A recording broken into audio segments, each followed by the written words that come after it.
When it comes to EVE Online, every player wants to know the most effective tactic available.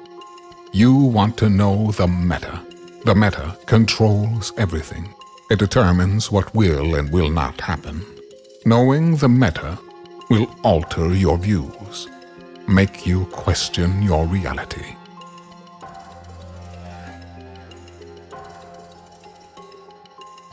It might even make you laugh. And now, you're part of it. You're watching The Meta Show.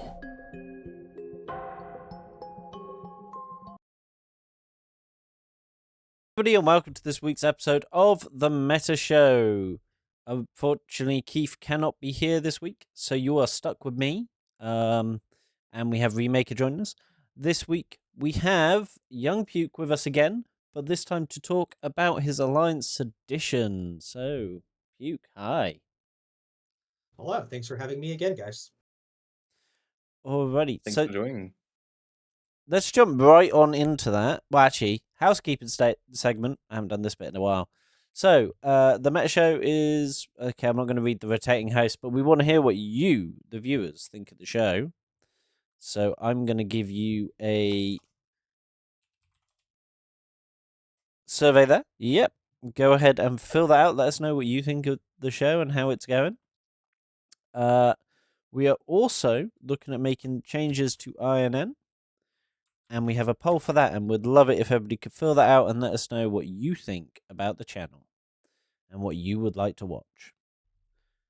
And finally, we are looking for EVE streamers, variety streamers, and stream producers to help us out on the channel. So if that sounds like you, go to our website and apply. But with that, let's jump on into the top story, getting straight on in there.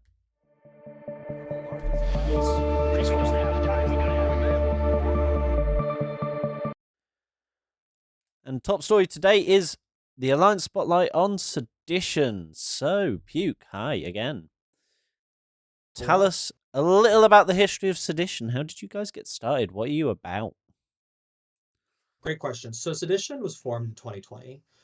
So we were born out of an alliance called Intergalactic Space Hobos. Maybe I'm looking like a hobo right now for our ancestral plane, but where we came from. But we came from a low-sec alliance. The leadership basically left, and so we formed Sedition.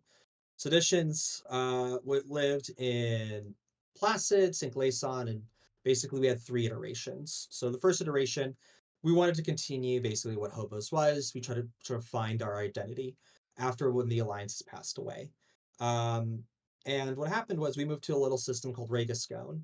Regiscone is in St. Glason. We were working with various groups, and then we sort of grit our teeth there before moving to Syndicate. And then from Syndicate, I call it then the dark era afterwards, which was we moved to Fade and became Voltapets, not knowing what was happening. And I left at that time. I was an NSH because life circumstances happened. And after that, then we moved south to join XIX in Scalding. And then eventually, like, Sedition collapsed. And it wasn't, leadership left. The game was bad because of scarcity. And however, there's been like this little ember throughout every time Sedition comes back around, is that we like to fight. Sedition's main goal is PvP. PvP, whether it's frigates, nano gangs, mid-scale, large-scale PvP fights. Whether you want to throw down Hawdreads every day, whether you want to gate your Hawdred around, whether you want to do AT stuff, whether you want to do Captain's Cup, whether you want to do anything at all, it's PvP-focused gamers, basically. And then what happened was the Uprising expansion happened, and a bunch of old Sedition leadership came back. We started back up in our history, our old roots in Galente faction warfare, and we just rebuilt.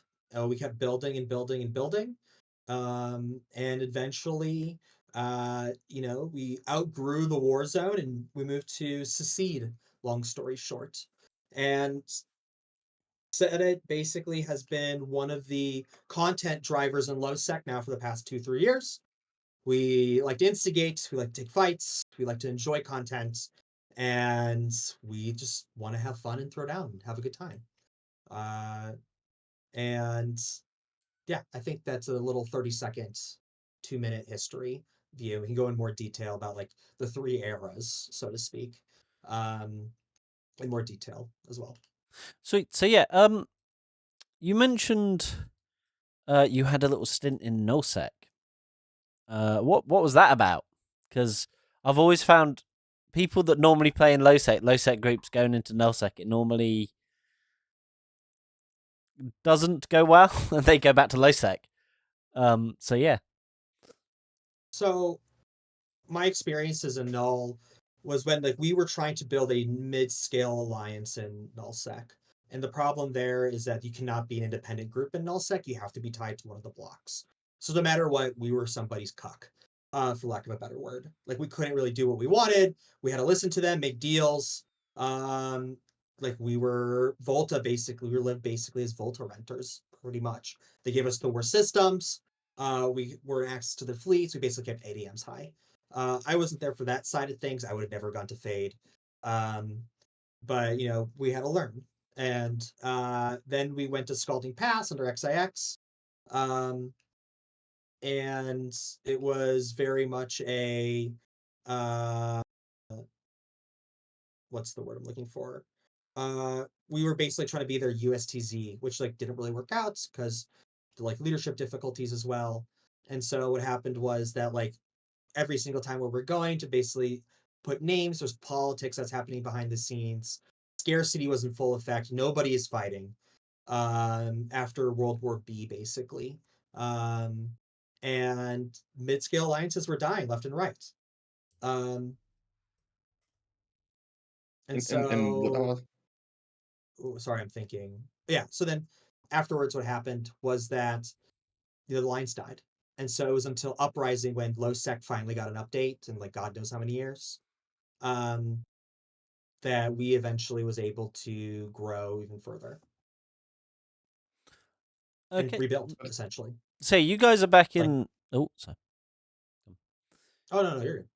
So you guys are back in low-sec now. And you mentioned you're over by Anam. I'm terrible at low-sec names. Anamaki. Um.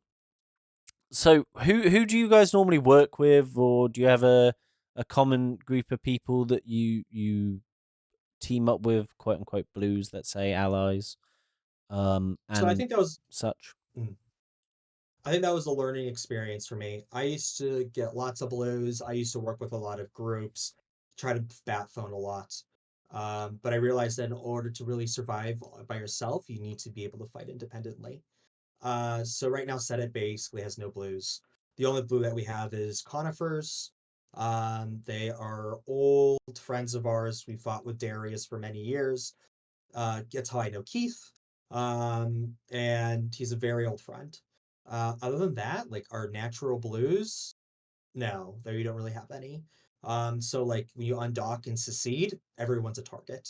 Everyone you can PvP with, you can kill, shoot anybody. I'm not going to tell you not to PvP somebody. At the same time, we are also willing to fleet up with anybody.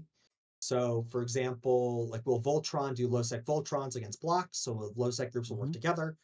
But really, low-sec culture at its peak is like you fight each other one day and you form with each other the next day. Or you fight each other one day and you shoot each other the next day. There is no like emotional ties, right? It's just professional killing each other Yeah. in a basically a PvP centric game. There's no hate boners, so to speak, which you Nope. get a lot in now. and we can see also on the battle reports, we can see often Sedition and the low sec, taking a part in the null sec blocks fight, huge fights. How does it come to decision, which side you guys take and so on? Like, I'm curious. One time I see you on other side, and second time you're on different sides. Great question. So we're also like mercenaries, right? So we uh so like people who want to pay us. So if you guys want to pay us or anybody wants to pay us, we'll take your money.